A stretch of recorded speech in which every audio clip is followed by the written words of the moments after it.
Alors, nous sommes à la cellule isolée juste avant Godric le greffé et nous sommes ici pour tester une nouvelle arme. Alors, nous allons tester la hache de Rosus plus 7. C'est une hache ordinaire. Elle a la compétence spéciale appel de Rosus. Les coups en PC sont de 15. Son poids est de 5.5. Elle fait des dégâts physiques et des dégâts magiques. Ses bonus d'attributs en plus 7 sont force C, intelligence C, dextérité D. Et les attributs pour la manier sont force 18, intelligence 18, dextérité 10. Alors le plus intéressant dans cette hache, c'est sa compétence spéciale, l'appel de Rosus. Alors, vous brandissez votre hache pour invoquer ceux qui jamais ne trouvèrent le repos, fait apparaître 3 squelettes à distance, ils attaquent conjointement avant de disparaître. Alors, pour que cette attaque réussisse, il faut être très près de la cible. Ça ne marche pas à distance, vous ne pouvez pas cibler par exemple le géant, attaquer d'ici et que les squelettes l'attaquent. Il faut vraiment être au contact. Et il faut que vous-même vous touchiez la cible pour que les squelettes la touchent aussi. Alors au niveau des attaques, l'attaque normale, c'est une attaque de hache normale assez rapide. L'attaque chargée lourde, la voici. L'attaque lourde pas chargée, la voici. Et je vais vous montrer l'attaque spéciale. Alors on va pas se faire repérer. On va aller dans son dos. Et vous allez voir l'attaque spéciale. La voici. Voilà. Ça enlève la moitié de sa vie. Et vous allez voir que si vous êtes trop loin, ça ne marchera pas. Donc on va attaquer celui-ci. Vous voyez, ça a marché, mais par hasard parce qu'il est arrivé dans la zone, mais il faut vraiment être tout près. L'idéal, c'est d'être extrêmement près pour vraiment que ça fonctionne. Donc ici, il faut se placer sous le géant et activer la capacité. Ici, par exemple. Et là, ça va fonctionner et il sera mort.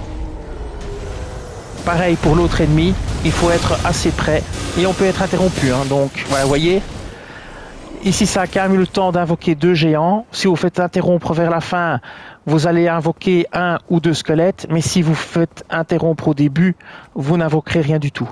Alors on peut faire le test sur l'ennemi blindé qui est à la cabane de l'artiste pour voir un peu ce que ça donne.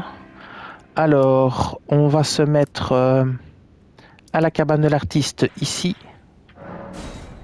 On va aller attaquer donc comment dire l'ennemi blindé qui est un chevalier de Lendel qui est assez chiant, qui fait des attaques foudre.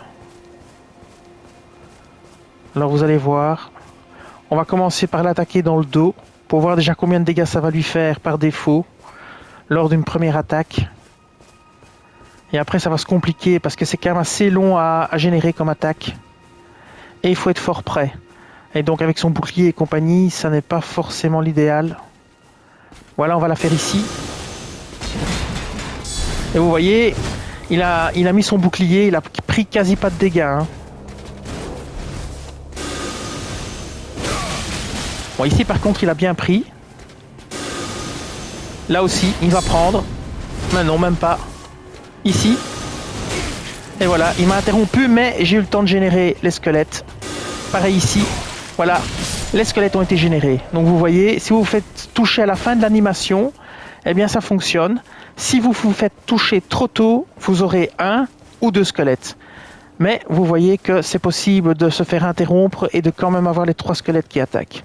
Alors, c'est pas mal comme compétence. C'est peut-être un petit peu long à se déclencher. Maintenant...